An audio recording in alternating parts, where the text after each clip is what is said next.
Why did it take up to 2015 and the first Bahubali film for this explosion to really happen? Because up to that point, there was nothing like this. You must understand, when emotions are universal, storytelling is universal. Whether it's made in the north or south, that is immaterial. But, and I would say this, with a great amount of assurance, this may not happen time and again. Right. It's going to happen with the big event films, not the high concept films. The high concept films will work in their own region. Like if you take a Badhai Ho, dub it into Tamil and Telugu, it may not work. And if you take a high concept Tamil or Telugu film and dub it into Hindi, it will not work. But when I saw the rushes of Bahubali, I said this is the biggest motion picture made in India. Well अगर देखा जाए तो साल 2015 से लेके साल 2025 तक, मतलब अभी के वक्त तक एक चीज़ बिल्कुल भी नहीं बदली है, और वो है बाहुबली 1 और बाहुबली चैप्टर 2 का जो इन्फ्लुएंस था ना इंडियन सिनेमा में, उसे कोई और फिल्म रेप्लिकेट नहीं कर पाई है। हाँ, भले ऐसी कई सारी फिल्में आई है जिनके साथ हम लोग this will change Indian cinema for ever ऐसा वाली टैग्स लगा देते हैं, चाहे वो केजीएफ के साथ हो, चाहे वो कल्कि के साथ हो, चाहे वो किसी भी और बड़ी फिल्म के साथ हो। लेकिन उसके बावजूद भी हम इस बात से डिनाई नहीं कर सकते कि उन सारी फिल्मों का जो इन्फ्लुएंस था ना, वो Baahubali chapter 1 and Baahubali the conclusion से बहुत कम था। और अगर आज के वक्त पे भी लोग बाहुबली फिल्म के बारे में बात कर रहे हैं, तो उसका सीधा सीधा मतलब यही निकल रहा है कि Baahubali is still the undisputed king when it comes to Indian cinema. और आखिर ऐसा है क्यों? क्योंकि उसके बाद, मतलब बाहुबली के दोनों पार्ट्स के बाद भी हमने कई सारी ऐसी फिल्में देखी है जिनके बजट्स बाहुबली के सारे पार्ट्स से कई गुना ज़्यादा थे, और उनके एम्बिशन भी बहुत ज़्यादा थे। उनमें एक्टर्स और जितने भी प्रोडक्शन कॉस्ट लगाए गए थे, वो सब भी बाहुबली से बहुत ज़्यादा ग्रैंड थे। लेकिन उसके बावजूद भी कोई भी फिल्म बाहुबली की सक्सेस को रेप्लिकेट क्यों नहीं कर पाई है? चलिए आज की इस वीडियो में इस बारे में हम डिस्कस करते हैं। So without any further delay let's begin. देखो, जब बाहुबली चैप्टर 2 रिलीज हुई थी ना, और जिस तरह का कलेक्शन उस फिल्म ने निकाला था, मतलब 2017 में, तो उस वक्त कई प्रोड्यूसर्स का यही मानना था कि उन्हें लिटरली नहीं आइडिया था कि इंडियन मार्केट की जो कैपेसिटी है ना, वो कितनी ज़्यादा है। और इस चीज़ को ही प्रूव किया था बाहुबली चैप्टर 2 ने, जहाँ पर इस फिल्म ने केवल और केवल हिंदी मार्केट से 500 करोड़ का कलेक्शन निकाला था।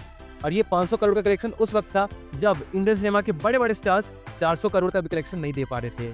तो इस चीज़ से तो प्रोड्यूसर को एक बार पता लग गई थी कि जो मार्केट है इंडियन सिनेमा की, वो बहुत ह्यूज है। एंड इसी पार्टिकुलर कारण के चलते आगे जितनी भी साउथ इंडिया की लाइक बड़ी स्टार्स की फिल्म आई थी, उन्हें पैन इंडिया बताकर ही बेचा गया था। बट सॉरी, बाहुबली के आसपास कोई भी फिल्म नहीं आ पाई। चाहे वो टेक्निकल एस्पेक्ट्स की बात कर लो, चाहे वो फाइनेंशियल एस्पेक्ट्स की बात कर लो, या फिर ओवरऑल एस्पेक्ट्स की भी क्यों ना बात कर लो, no film came closer to Baahubali the conclusion. और देखो, मुझे आज तक याद है जब बाहुबली चैप्टर 1 आई थी ना, तो उस फिल्म को मेनली स्टार्टिंग में इसी तरीके से दिखाया गया था कि ऐसी कई सारी फिल्में आती थी उस वक्त पे साउथ इंडियन सिनेमा की, जो कुछ स्क्रीन पर रिलीज हुआ करती थी और उनका कोई तुक बनता नहीं था। वो बस अपने आप को नॉर्थ इंडिया में प्रेजेंट करने के तौर पे अपनी फिल्मों को रिलीज कर दिया करते थे। और जब बाहुबली चैप्टर 1 रिलीज हुई थी ना, भले उसे धर्मा प्रोडक्शन ने बैक किया था और नॉर्थ इंडिया में डिस्ट्रीब्यूट भी धर्मा प्रोडक्शन ने किया था, लेकिन उसके बावजूद भी जो ओवरऑल इमेज बना था ना, वो यही था कि ये भी कोई साउथ इंडिया की टिपिकल फिल्म होगी, भले ये पीरियड ड्रामा फिल्म है बट स्टिल। लेकिन धीरे धीरे करके जब इस फिल्म का क्रेज उठने लगा और जब लिटरली बहुत सारे लोगों ने इस फिल्म को जाके थिएटर में देखा, then they witness something that wasn't on their mind.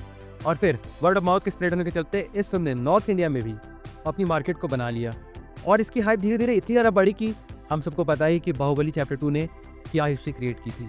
अब देखो, इस फिल्म का क्रेज इस लेवल पे था ना, और इस फिल्म की सक्सेस भी इतनी बड़ी थी ना, कि इवन इस फिल्म के जो लीड एक्टर्स थे, जैसे प्रभास हो गए, उनकी भी अगली फिल्में बाहुबली के आसपास नहीं आ पाई। और आज तक कोई भी ऐसी फिल्म नहीं है प्रभास की जो बाहुबली के आसपास का कलेक्शन निकाल पाई है।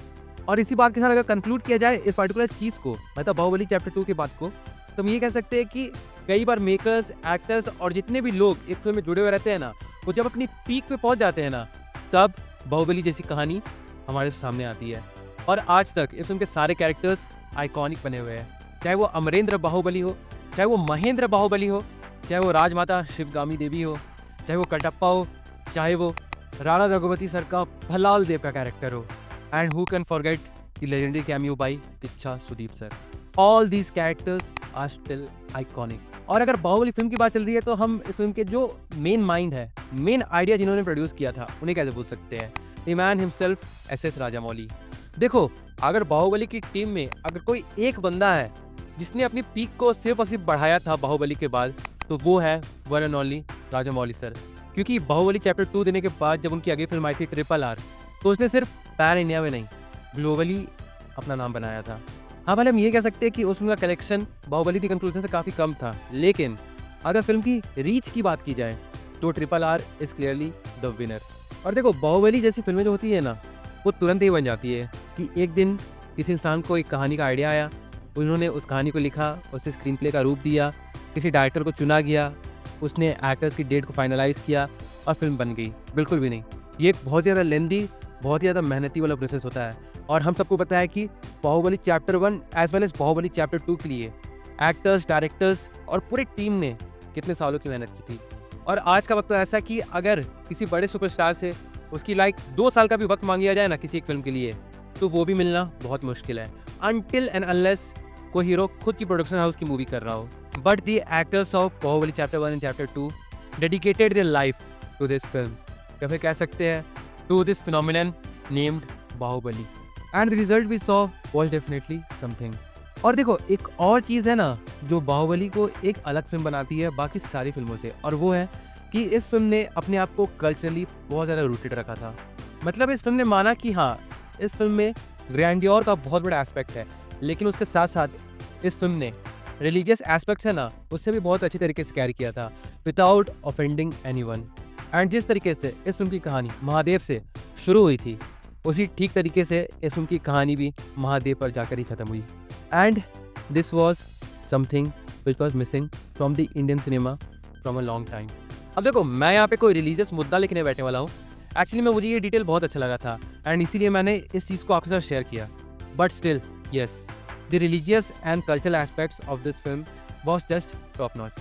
बट सिर्फ इतना ही नहीं, इन सारी चीज़ों के अलावा भी ऐसे बहुत सारे कारण हैं जिसकी वजह से आज के वक्त पे भी जो बाहुबली है ना, वो the undisputed king of Indian cinema बनी हुई है, एंड मे बी अभी आने वाले काफ़ी वक्त तक बनी हुई रहेगी।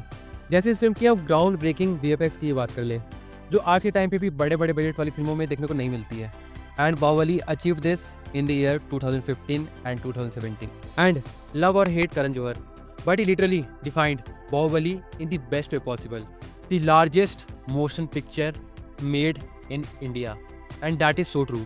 एंड इसी चीज़ को आगे कैरी किया बाहुबली चैप्टर 2 ने, जहाँ पर हम डेफिनेटली से ये कह सकते हैं कि it is one of the greatest Indian film ever made, that is so culturally rooted, and the VFX is just groundbreaking, and the dedication of actors, directors and all the crews involved is unfathomable, and so the result we got was also phenomenal। and इसी बात के साथ चलिए मैं इस video को यहीं पे एंड करता हूँ। बस फिर भी चलिए, ये तो मेरा अपना एक पर्सनल ओपिनियन था, एक बहुत ही ज़्यादा छोटा सा ओपिनियन था बाहुबली के फिनोमिनन को लेके, और क्यों वो आज के टाइम पे भी बहुत सारे बड़े बड़े बजट वाली फिल्मों से लाखों गुना बेहतर है। पर वेल, जैसे मैंने बताया, ये तो मेरा अपना एक पर्सनल ओपिनियन है। अगर इस बारे में आपका भी कुछ सोचना है तो आप भी कमेंट करके ज़रूर से बता सकते हैं। मैं ज़रूर से जानना चाहूँगा कि इस बारे में आपका क्या कहना है। So do comment your views. और हाँ, बाकी फिर चलिए मिलते हैं बहुत जल्द एक और वीडियो के साथ। तब तक के लिए बाय।